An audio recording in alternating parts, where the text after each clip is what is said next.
For 15 years, I could not find products that worked for me.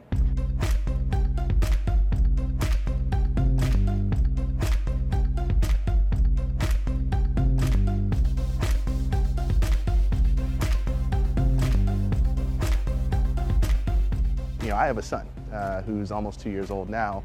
I want him to grow up in a world where he's not treated as a second-class consumer, right? I wanted him to be treated as a first-class consumer with the brands that support products that he needs that are efficacious. That, to me, I know we will have won if we've done that. When we talk about diversity in Silicon Valley, we talk about the need for diverse entrepreneurs who can build products that, a diverse population would want. Absolutely. How are we doing in Silicon Valley? It doesn't start and end with the founder, right?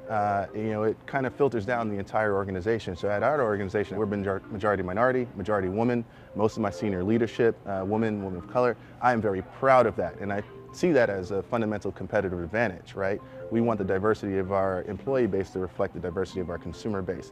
As it relates to the rest of Silicon Valley, look, folks have been coming out with their numbers around things related to diversity. Those numbers really haven't changed too much from 3 years ago to where we are today. But one thing that I can tell you as it relates to Walker & Company, we believe very strongly in that. We will continue to, and we'll continue to push that message throughout Silicon Valley and outside of it as well. The year 2040. Yeah.